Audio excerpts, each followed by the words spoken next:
Wait, कहीं जाने का प्लान इतनी आसानी से नहीं बन जाता। सबसे पहले एक व्हाट्सएप ग्रुप बनाना पड़ता है और फिर कब जाना है, कैसे जाना है, कौन कौन जाएगा कि लंबी डिस्कशन के बाद अगर आपकी नीयत अच्छी है तो फाइनली बैग पैक हो ही जाते हैं। और अगर आपकी नीयत अच्छी नहीं है तो यही आपका आखिरी स्टेप होता है, आप इससे आगे कभी नहीं जा सकते। और हम सुबह 4 बजे अपने घर से निकल पड़े। हमें सबसे पहले अपने कज़न्स को पिक करना था, तो इस वक्त हम वहीं जा रहे थे। हमें 6:30 और 7 o'clock तक एक्सप्रेस वे पे होना था और फाइनली ऐसा ही हुआ।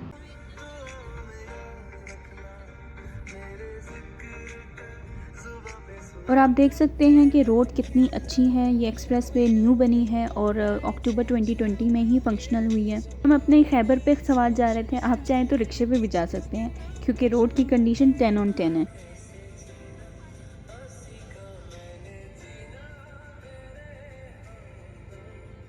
सवात एक हिस्टोरिकल प्लेस है। इसकी हिस्ट्री तकरीबन 2000 साल पुरानी है। कदीम ज़माने में सवात को युद्याना के नाम से जाना जाता था और उसके बाद इसका नाम सुवास्तु रखा गया। सवात अपनी खूबसूरती के लिए हमेशा से जाना जाता था, पर 2007 के तालिबान अटैक और 2010 के फ्लड्स के बाद टूरिज़्म ना होने के बराबर हो गई।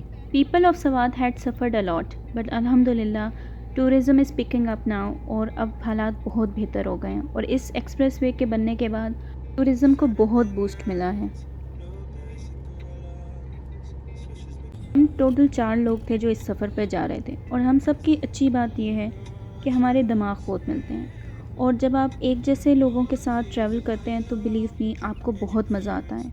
हम सबको भी पता था कि हमें इस सफ़र में बहुत मज़ा आने वाला है और ऐसा ही हुआ। ये सफ़र एक यादगार सफ़र बन गया।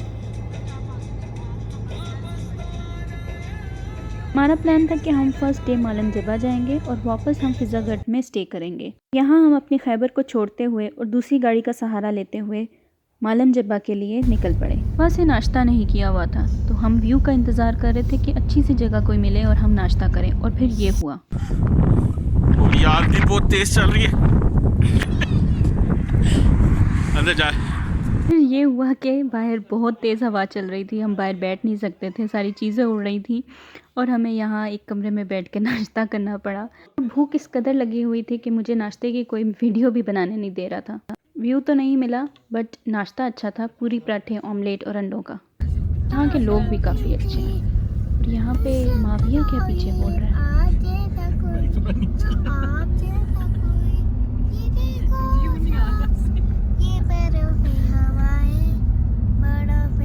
हम स्की रिजॉर्ट पहुँच गए। रश बहुत ज़्यादा थी। यहाँ पर जगह जगह पे शू स्टॉल लगे हुए थे। 100 रुपीज़ का एक शू पेयर था, आप ले सकते हैं। शॉपर पहने और इन जूतों को पहन लें। और काफ़ी वार्म होते हैं ये जूते। अक्सर होता है ना, हम कहते हैं बर्फ़ वाली जगह पे नहीं जाना, जूते नहीं हैं, जूते नहीं हैं, नए जूते लो, तो वो मसला भी हल है यहाँ पे तो। And this is ski resort of Malam Jabba और बहुत ही खूबसूरत जगह है, बहुत ही अच्छा माहौल था यहाँ का और बहुत सारे स्पोर्ट्स आप यहाँ पे एंजॉय कर सकते हैं। यहाँ पे स्की शॉप भी थी, स्केटिंग भी आप कर सकते हैं। सब लोग ही बहुत एंजॉय कर रहे थे यहाँ पर।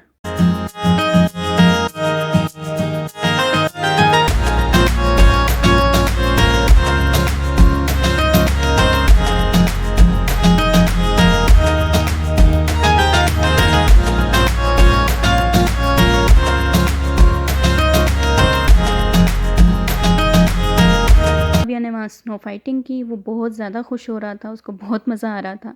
मैं उसको स्नो बॉल बना के देती थी क्योंकि हाथ उसके ठंडे हो जाते थे और फिर कहती थी बेटा मारो और मैं फिर उसको स्नो बॉल बना कर देती थी और कहती थी कि मुझे फिर मारो।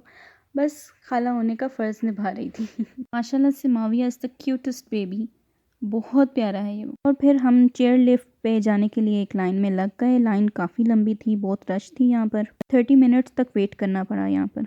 चेयर लिफ्ट की टिकट 600 पर पर्सन थी, पर सुना है कि सीज़न में इसकी प्राइस 800 तक चली जाती है, बट आई डोंट नो, हमारी तो 600 की थी।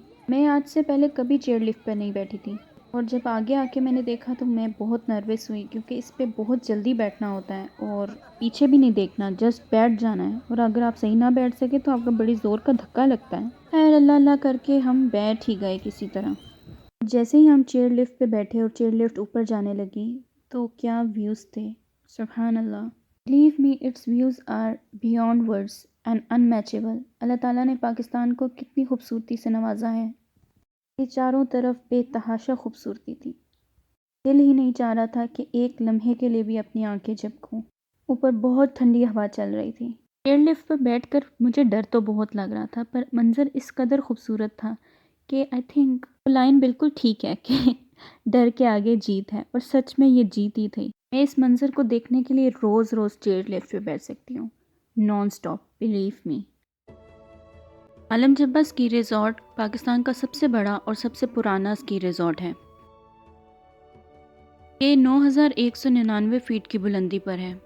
1962 में ऑस्ट्रियन एम्बेसडर ने इसको बनाने की सजेशन वली ऑफ सवाद को दी। एयरलिफ्ट, स्कीज़ और बूट्स की फंडिंग भी ऑस्ट्रियन गवर्नमेंट ने की, और पाकिस्तानी गवर्नमेंट ने 50 रूम्स का एक होटल तामीर किया। अब यहाँ पर पीसी होटल भी बन गया है, जो कि इस रिज़ॉर्ट की खूबसूरती में इजाफा कर रहा है। फिर हमने ऊपर पहुंचकर बहुत सारी पिक्चर्स क्लिक की। यहाँ पे मैं स्विंग में बैठी हुई हूँ, हालांकि मुझे डर लगता है स्विंग से, पर यहाँ पे तो बैठना ही बैठना था पिक्चर्स के लिए। हमने ऊपर ऑलमोस्ट 30 मिनट्स गुजारे होंगे, क्योंकि ऊपर बहुत ठंड थी। उसके बाद हम वापस आ गए, ऑक्सीजन लेवल भी कम था ऊपर। और फिर मुझे पता चला कि चेयरलिफ्ट पे ऊपर जाने में डर नहीं लगता, पर नीचे आने में डर बहुत लगता है। एक और इंकशाफ हुआ मेरी ज़िंदगी में। अब हम जा रहे हैं जी ट्यूब राइड पर, और ट्यूब राइड बड़े मज़े की चीज़ है। आपको एक टायर में बिठा के ऊपर से छोड़ दिया जाता है। ट्यूब राइड बहुत मज़े की होती है, बहुत ही मज़े का एक्सपीरियंस था इसका।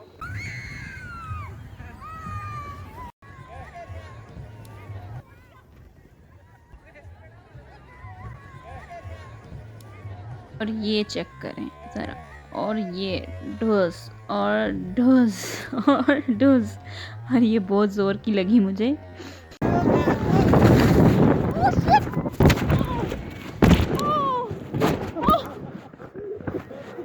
टक्कर लगी।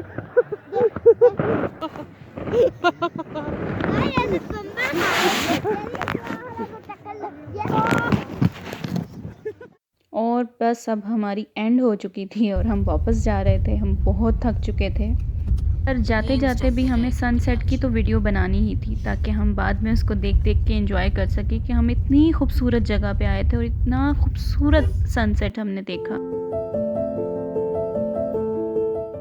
हम वाकई बहुत थक चुके थे, और फिर पहले हम अपने होटल में गए, थोड़ा सा रेस्ट किया, और फिर हम खाना खाने आए। किसी ने रिकमेंड किया था हुजरा होटल, तो हम यहाँ पर आ गए। इस तरह के छोटे छोटे हुजरे बनाए हुए उन्होंने, छोटे छोटे रूम्स बनाए हुए बैठने के लिए। अच्छा स्टाइल था। यहाँ पे अक्सर होटल्स में ये स्टाइल बना हुआ है कि छोटे छोटे रूम्स बनाए होते हैं अलग अलग, और आप वहाँ बैठ सकते हैं। और ये माविया साहब हैं, और ये माविया साहब ऐसे शर्माते हैं। बहुत क्यूट है माविया। और मैं दिखाती हूँ आपको कि यहाँ पे डाइन इन की सीटिंग कैसे की होती है। ये इस तरह से इन्होंने नीचे टेबल लगाई होती है, और नीचे बैठ के आपने खाना होता है। अच्छा स्टाइल है।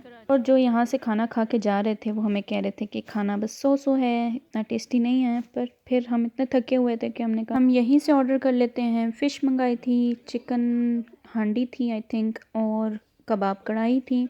और फिर हमने खाना खाया और हम अपने रूम में आ गए। ये फिज़ा गट में हमने होटल रूम लिया था, 4 बेड था। ये 2 सिंगल बेड्स थे और उस तरफ डबल बेड था। एक रूम काफ़ी अच्छा था, क्लीन था, बाथरूम बहुत क्लीन था। सबसे अच्छी बात इन्वर्टर लगा हुआ था। और फिर हम हीटर लगा के पाँव आगे रख के बैठ गए। बड़ा मज़ा आ रहा था यहाँ पर। मुझे याद आया कि मैं आपको एक बंदे से तो मिलवाना भूल ही गई। यह है मिस्टर मिल्हान, जो कि कभी कभी जागते हैं।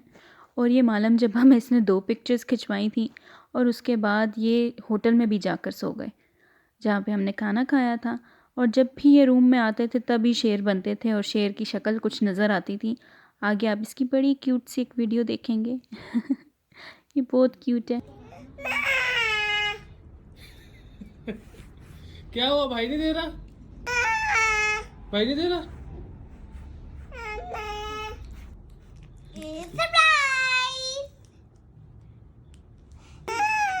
क्या हुआ? भाई ने चॉकलेट दे दी है ना? It was surely one of the best days of my life, and I am now ending this vlog with a verse in the Quran. And it is He who spreads the earth and made in it firm mountains and rivers of all fruits.